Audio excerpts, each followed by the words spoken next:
The giant metal station hung in space like a dark moon. It was bigger than most cities and covered in weapons that could destroy planets. Admiral Vextar stood on the main deck, looking down at the world below through the huge glass windows. His forearms were crossed behind his back as he watched the planet spin slowly in the darkness. The planet looked dead. No lights came from its surface. No radio signals reached their sensors. No ships moved in the empty space around it. This was how it always ended when the Zephyrian Dominion came to visit a world. First came the warnings. Then came the demonstrations of power. Finally came the silence. Vextar's skin was blue-gray and covered in small scales that caught the light from the control panels. His large black eyes never blinked as he studied the planet below. This world had been called Kepler 442b by the humans who lived there. 6 months ago, it had been full of life and noise and the busy signals of a growing colony. Now it was as quiet as a grave. "Another successful cleansing, Admiral," said Commander Zexhai, approaching with careful steps.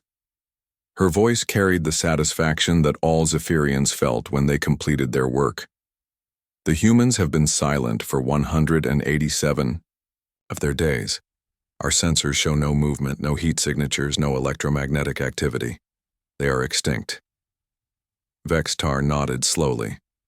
This was the way things had been for 3,000 years. The Dominion would arrive at a world full of lesser species.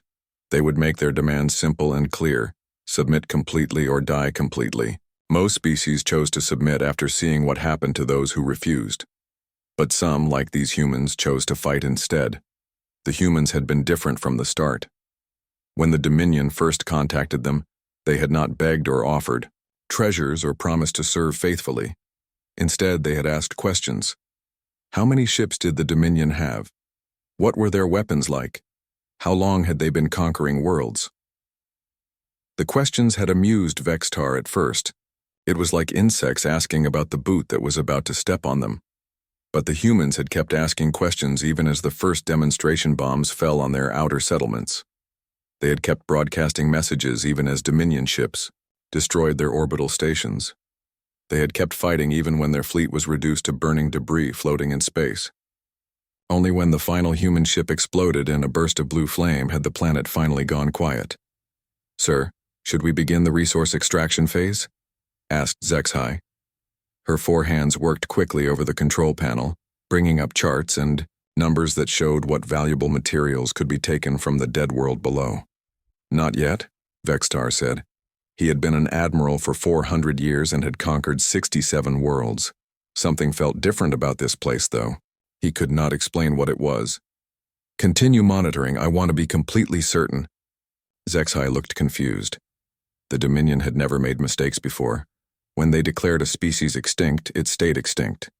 When they conquered a world, it stayed conquered. This was the natural order of things. The strong ruled the weak. And the Zephyrians were the strongest species in the galaxy. Far below on the planet's surface, the truth was very different. In tunnels dug deep into the rock, 10,000 humans lived in silence. They had been preparing for this moment since the first Dominion ship had appeared in their system. While their military had fought and died in space, their engineers and miners had been digging. While their cities burned above, their children learned to walk without making noise on metal floors. The tunnels stretched for hundreds of kilometers under the planet's largest continent. They contained farms that grew food without sunlight, factories that built weapons without making sound, and communication systems that used the planet's own magnetic field instead of radio waves that could be detected from space. Every human on the planet knew that their survival depended on perfect silence and perfect patience. Dr. Sarah Okafor checked the radiation counter on her wrist as she walked through the main tunnel. The device showed green, meaning it was safe to move without protective suits. The Dominion had bombed the surface with weapons that left the ground poisoned for months, but the tunnels were deep enough to be safe. Sarah was one of the colony's leaders now.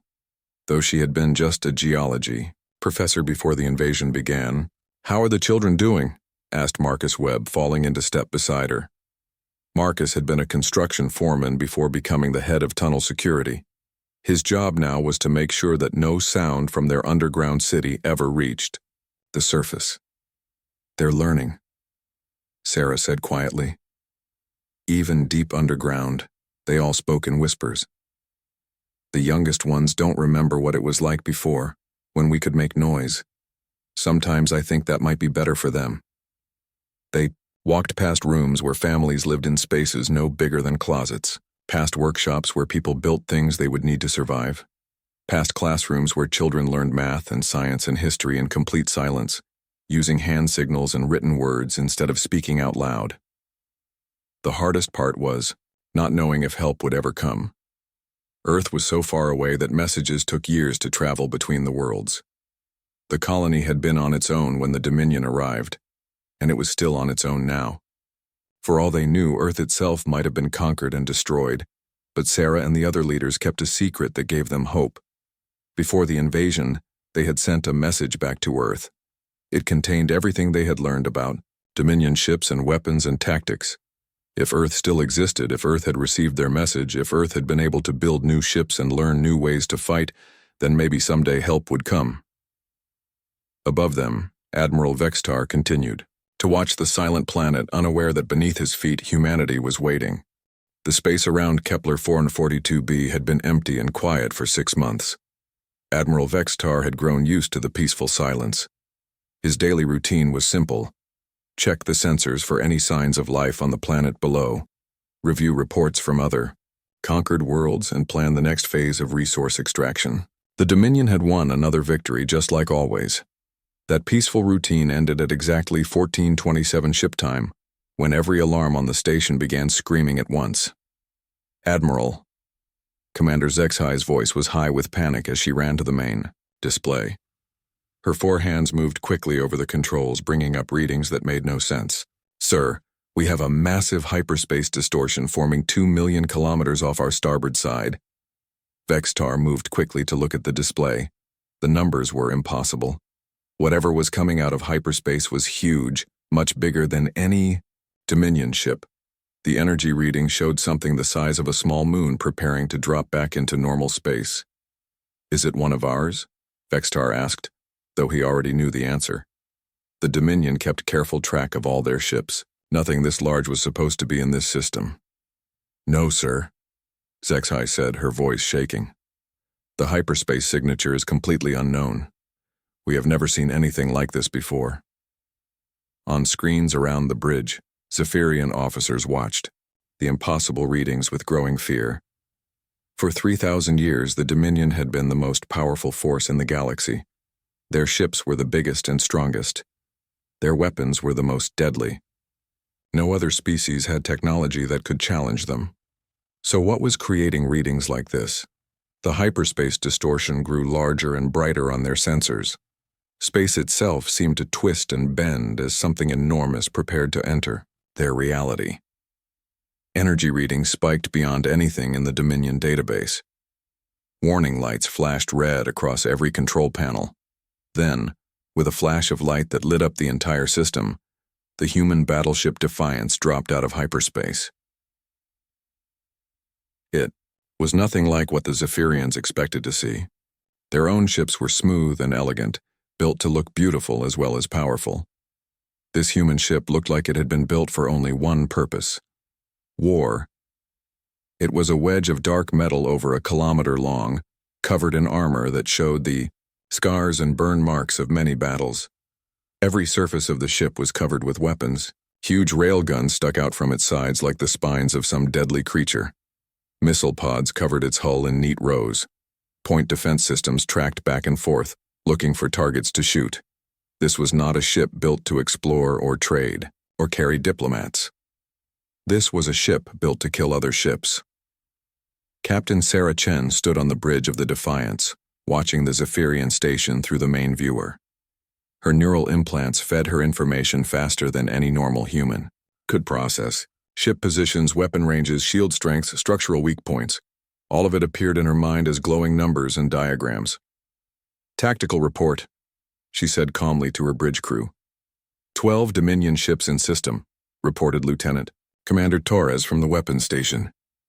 1 large command station, 11 escort vessels, all showing active weapon signatures. They appear to be powering up for combat. Chen nodded. This was exactly what they had expected to find.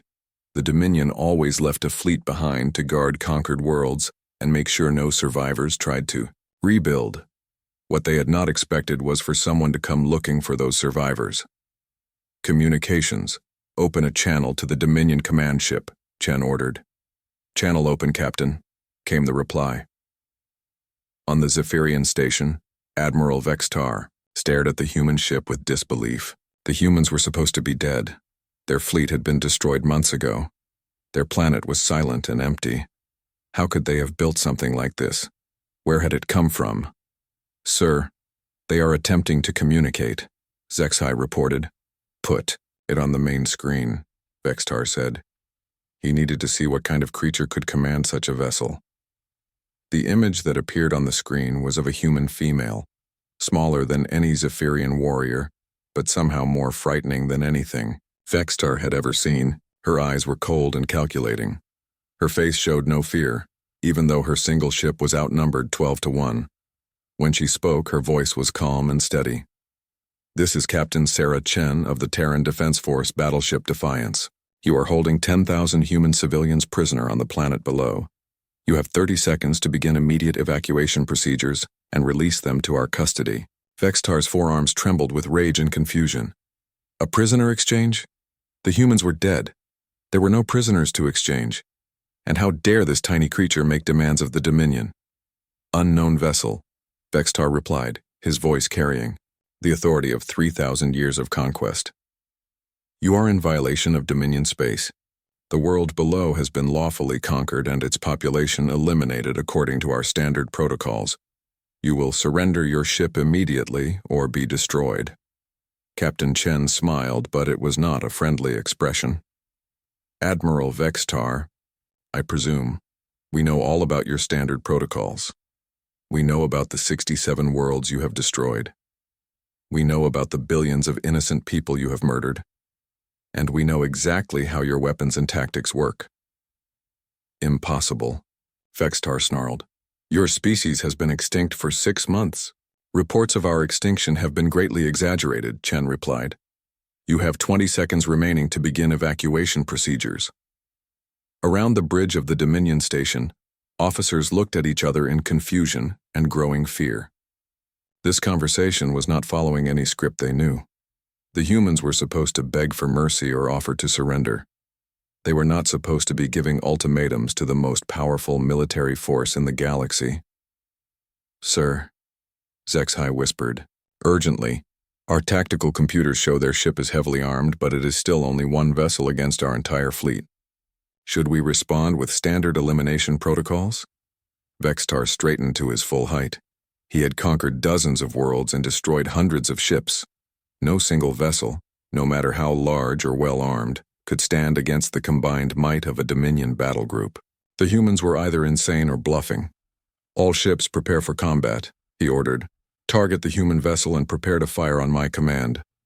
On the screen, Captain Chen checked something on her wrist display. Time's up, Admiral. You chose poorly. The channel closed, leaving the Zephyrians staring at a blank screen. In the silence that followed, every officer on the bridge felt the same cold certainty settling in their stomachs. They were about to discover just how wrong they had been about the humans, and somewhere deep beneath the surface of Kepler 442b, 10,000 humans heard the first sounds of battle beginning in the sky above them, and for the first time in 6 months, they dared to hope. Admiral Vextar raised his forearms high above his head, then brought them down in a sharp cutting motion. It was the ancient Zephyrian signal for total destruction. Across the Dominion fleet, weapons officers received the command they had executed thousands of times before. All ships open fire, Vextar commanded. 12 Dominion warships unleashed their full power at once. Plasma cannons erupted in brilliant blue streams of superheated energy. Particle beams lanced across space like deadly lightning. Fusion torpedoes streaked toward the human ship, each one carrying enough explosive power to crack a moon in half. The space between the fleets lit up like a miniature star, as enough firepower to destroy entire cities struck the human battleship. The energy discharge was so bright that the automatic filters on every view screen had to activate to protect the eyes of those watching. On the Dominion command station, Officers cheered and congratulated each other. No ship could survive that much concentrated firepower. The human vessel had to be nothing but glowing debris by now. But as the light faded and the sensors cleared, the Defiance was still there. The human ship had turned slightly to present a fresh section of its armored hull to the Dominion fleet. Where the weapons had struck, the outer layer of armor was gone, revealing fresh metal underneath. Smoke and debris drifted away from the impact points, but the ship's structure remained solid and intact. "Impossible," whispered Commander HFY, staring at the readings on her screen. "Sir, their ship is still fully operational. Our weapons barely scratched their outer armor." Admiral Vextar felt something he had never experienced before in 400 years of conquest. Fear began to creep up his spine like ice water. How could any ship survive the combined firepower of an entire Dominion battle group? On the bridge of the Defiance, Captain Chen calmly reviewed the damage reports flowing into her neural implants. Armor sections 7 through 12 show moderate ablation. Overall hull integrity remains at 94%. All weapon systems operational. "Return." "Fire?" asked Lieutenant Commander Torres, his hands already moving over the weapons controls. "Affirmative," Chen replied. "Target their largest escort vessels first. Show them what real weapons look like." The Defiance rotated slowly, bringing its main railgun batteries to bear on the nearest Zephyrian ship. These weapons were nothing like the energy beams and plasma cannons the Dominion used. They were simple devices that used magnetic fields to accelerate solid metal projectiles to enormous speeds. But the simplicity was what made them deadly. The first railgun fired with a sound like thunder.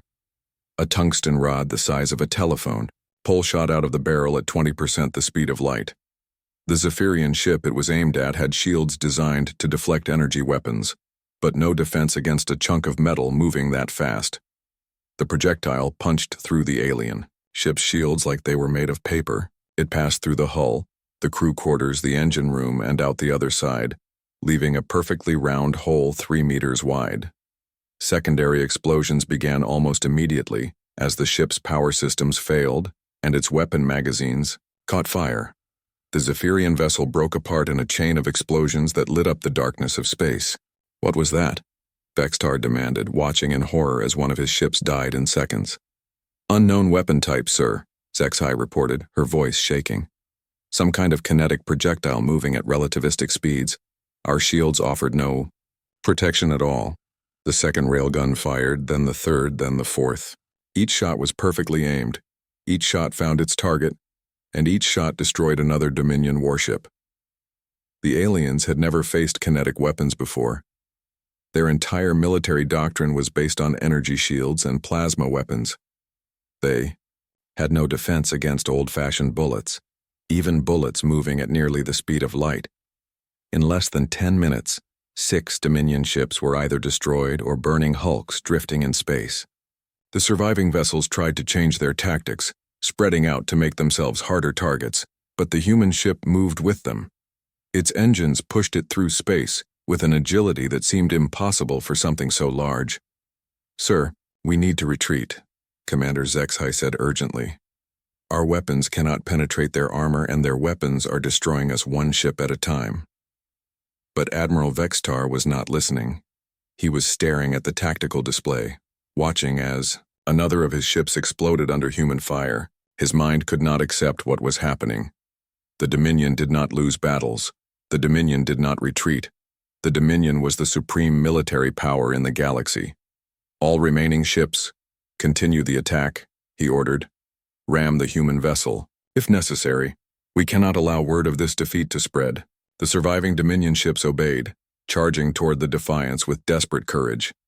But courage was not enough against superior technology and tactics. The human ship's point defense systems came online, filling space with streams of smaller projectiles that shredded incoming missiles and torpedoes. Its main guns continued to fire with mechanical precision, each shot claiming another enemy vessel. Captain Chen watched the battle unfold with cold satisfaction. Earth had received the warning message from Kepler 442b years ago. They had studied every piece of information about Dominion weapons and tactics, They had built their ships specifically to counter alien technology. The Zephyrians were fighting the last war, but humanity had already moved on to the next one. "Sir, we're receiving a transmission from the Dominion command station," reported the communications officer. "Put it through," Chen ordered. Admiral Vextar appeared on the screen, his blue-gray skin now pale with fear. Behind him, his bridge was in chaos as officers ran back and forth, trying to manage a battle they were losing badly.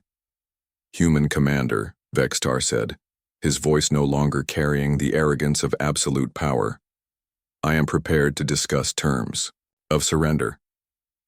Captain Chen's expression did not change. "The time for surrender was 30 minutes ago, Admiral. You chose to open fire on a ship flying under the flag of the Terran Defense Force. In human military law, that is an act of war." "But surely we can reach some agreement," Vextar pleaded. "The Dominion is reasonable. We can negotiate a treaty, perhaps even an alliance." "The Dominion has had 3,000 years to be reasonable," Chen replied. "You chose genocide instead. The penalty for that crime is death." She gestured to her weapons officer. The last railgun salvo fired simultaneously from all remaining batteries. The tungsten rod struck the Dominion command station at multiple points, penetrating deep into its structure. The massive station, which had seemed as permanent and indestructible as a mountain, began to break apart. Admiral Vextar had just enough time to realize that the age of Dominion supremacy was ending before the explosions reached his bridge. In the silence that followed, the Defiance hung alone in space, surrounded by the burning wreckage of what had once been a conquering fleet. Captain Chen activated the communications array and broadcast a message on all frequencies, knowing it would spread across the galaxy faster than any ship could travel. "This is Captain Sarah Chen of the Terran Defense Force. The Zephyrian Dominion fleet at Kepler 442b has been destroyed. Any species currently under Dominion occupation should know that humanity remembers its friends and its enemies. We are coming." Deep beneath the surface of the planet below, 10,000 humans heard the message and began to cry with joy. After 6 months of silence and fear, they were finally free to make noise again. The message traveled through space faster than any ship could fly. It moved through the Dominion's own communication networks, bouncing from relay station to relay station across hundreds of star systems. Within hours, every world in the galaxy had heard the same impossible news.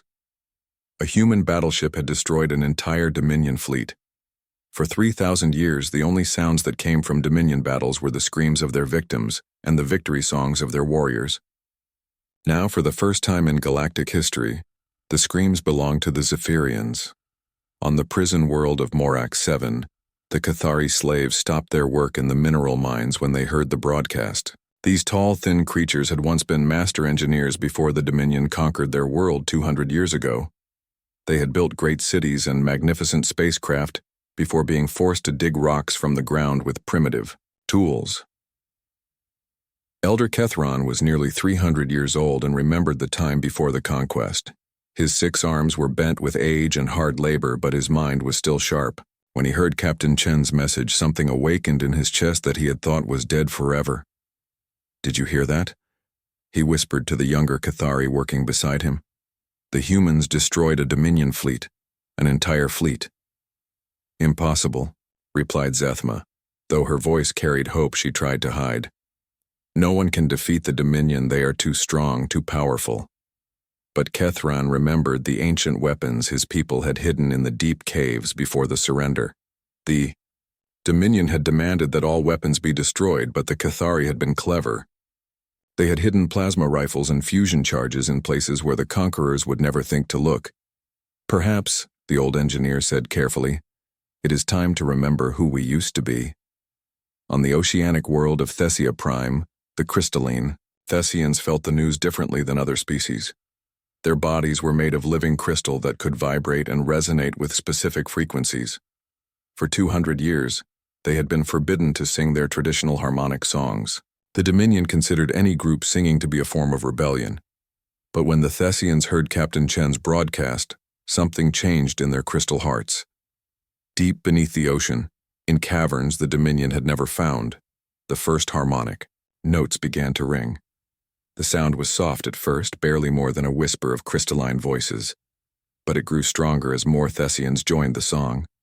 The harmonics traveled through the ocean water, growing in power and complexity. Soon, every Thessian on the planet could hear it. The song spoke of freedom, of resistance, of hope returning after centuries of silence. It was a sound the Dominion had tried to erase forever, but music, like hope, was impossible to kill completely.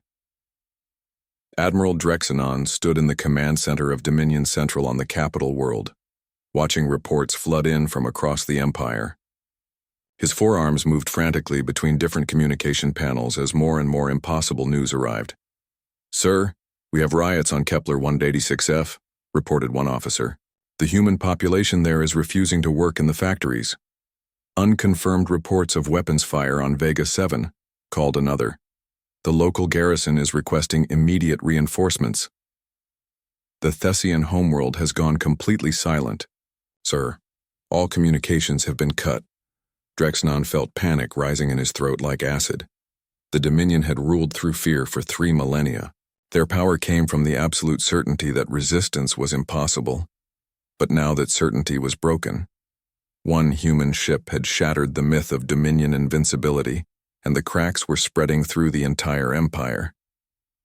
"Get me the High Council," Drexanon ordered. "Emergency session, Priority Alpha." But even as he spoke, more reports were coming in. On world after world, species that had been conquered generations ago were suddenly remembering what it felt like to fight back. The Morellian hive minds were recalculating probability matrices and discovering that rebellion was no longer mathematically impossible. The insectoid Zendai were emerging from their underground colonies with weapons that had been buried for centuries. In the deepest part of space, far from any star or planet, the automated relay station XR7741 received Captain Chen's message and dutifully transmitted it to the next station in the network. The station's simple computer did not understand the meaning of the words it was sending. It only knew that all messages must be passed along according to its programming. But this message was different from the usual Dominion communications about tribute schedules and resource extraction quotas. This message spoke of hope and freedom, and the death of tyrants. As it traveled from station to station, it awakened something in the hearts of billions of enslaved beings across the galaxy. On Earth itself, the message was received with grim satisfaction. Admiral Sarah Foster stood in the war room of Terran Command, looking at a holographic map that showed the positions of 17 human battleships spread across Dominion space. Each ship was a masterpiece of human engineering, built with the knowledge gained from the Kepler 442b survivors, and equipped with weapons designed specifically to counter alien technology. "The plan is working," Foster said to her staff. "The Dominion's own communication network is carrying news of their defeat to every corner of their empire. Fear is spreading faster than their ships can respond." Colonel Martinez nodded as he updated the tactical displays. "We're receiving confirmation of uprisings on 47 worlds so far. The conquered species are beginning to fight back." "Good," Foster replied. "For too long the galaxy has lived in fear of the Dominion. It's time they learned to fear something else." She activated the communication array and sent a coded message to all human ships in Dominion space. The message was simple. "Phase 2 is authorized. Show them what happens to those who prey on the innocent." Across the galaxy, human battleships began moving toward their assigned targets. They were no longer alone in their mission. Everywhere they went, they found worlds ready to throw off the chains of oppression. The Cathari brought out their hidden weapons. The Thessians sang their war songs. The Morellians calculated new strategies for victory. The Zephyrian Dominion had spent 3,000 years teaching the galaxy that the strong ruled the weak. They had created a universe where might made right and cruelty was rewarded with power. But they had made one critical mistake. They had assumed that they would always be the strongest. Now the galaxy was learning a new lesson. The humans had not just defeated one Dominion fleet. They had broken the psychological chains that had held 100 species in bondage. The age of Zephyrian supremacy was ending, and something new was being born from its ashes.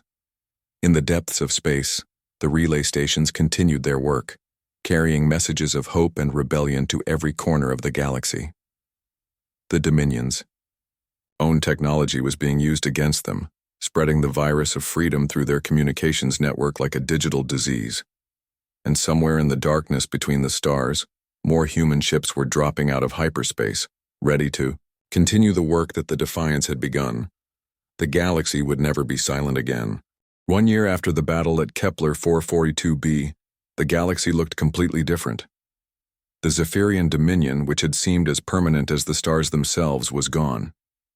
Their empire had collapsed faster than anyone thought possible, crumbling under the weight of 1,000 rebellions and the unstoppable advance of the human fleet.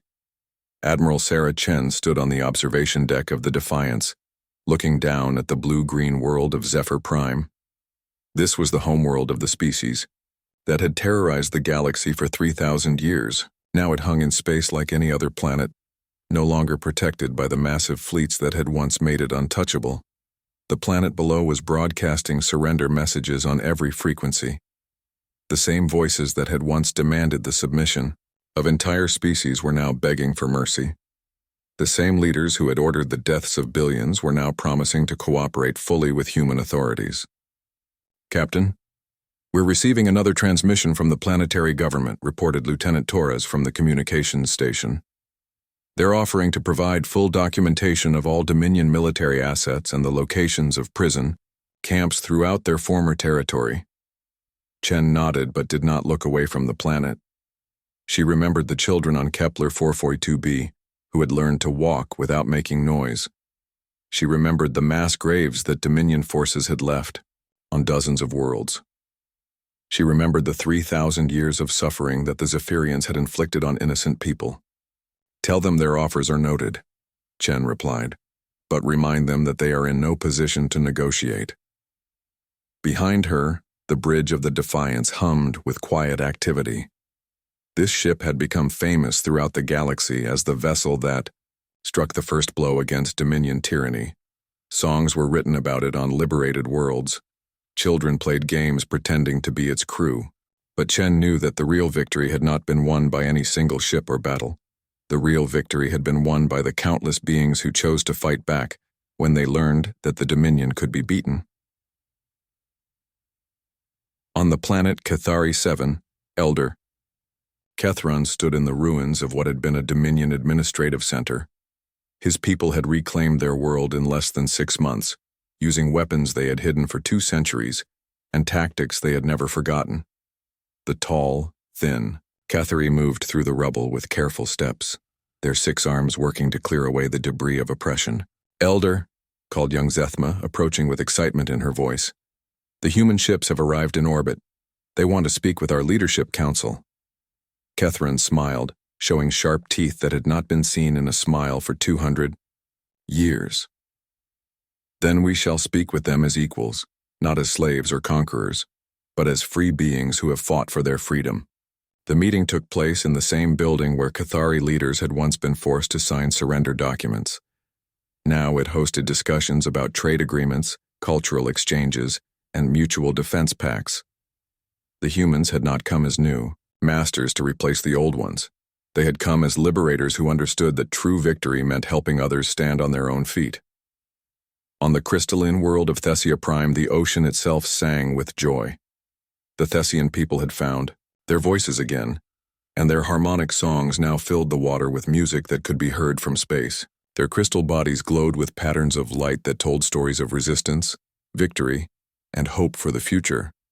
The Thessians had been among the first to join the human fleet when it arrived in their system. Their ships were unlike anything else in the galaxy, grown rather than built, shaped from living crystal that could bend light and energy in impossible ways. Together with human vessels, they had liberated a dozen worlds and were already planning expeditions to help other species break free from their remaining chains. But not every world welcomed the changes that humanity had brought to the galaxy. On the industrial planet of Marek IV, the Gordon species had served the Dominion faithfully for 800 years. They had built weapons for the conquerors and managed slave labor camps with cruel efficiency. When human ships arrived to liberate their world, they found a population that did not want to be freed. Admiral Marcus Webb, who had once been a construction foreman on Kepler 442b, stood in the command center of his battleship Retribution as he watched Gordon military forces prepare to defend their world. These beings had chosen to side with tyranny, and now they would face the consequences of that choice. "Sir, the Gordon fleet is moving to intercept us," reported his tactical officer. 12 ships, all armed with standard Dominion weapons. Webb remembered the months he had spent in underground tunnels, listening to children cry quietly so they would not be detected by Dominion sensors. He remembered the friends who had died in the initial invasion, and the fear that had filled every moment of every day for 6 months. "All ships weapons free," he ordered. "Show them what happens to those who choose to serve evil." The battle was over in minutes.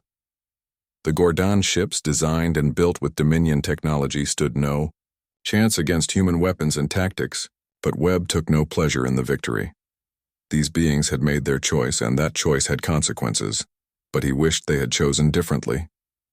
In the deepest part of space, far from any star or world, the last Dominion fleet hung in formation around the command ship Eternal Glory.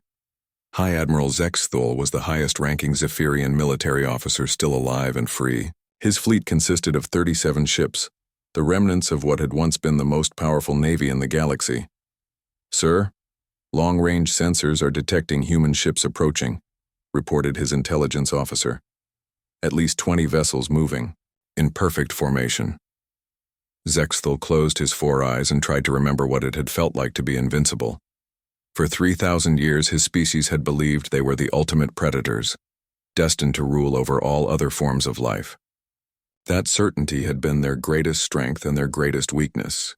"Open a channel to the human fleet," he ordered. The face that appeared on his screen belonged to Admiral Sarah Foster, the human commander who had planned the liberation of the galaxy. Her expression was calm but implacable, showing no mercy for those who had shown no mercy to others. "High Admiral Zexthul," Foster said simply, "you have nowhere left to run." "I am prepared to discuss surrender terms," Zexthul replied, though the words tasted like poison in his mouth. "There are no terms," Foster answered. "You and your people spent 3 millennia murdering innocents. You taught the galaxy that the strong rule the weak, that might makes right, that cruelty is rewarded with power. Today, you learn the final lesson of that philosophy." "And what lesson is that?" Zexthul asked, though he already knew the answer. "That humans are stronger than you." The last battle of the Dominion War lasted exactly 14 minutes. When it was over, the Eternal Glory and all her escorts were nothing but expanding clouds of debris. The Zephyrian Dominion, which had ruled the galaxy for 3,000 years, was finally and completely extinct. Admiral Chen received the news while still in orbit around Zephyr Prime. The planet below continued to broadcast surrender messages, but there was no one left in the galaxy with the authority to accept or reject their surrender.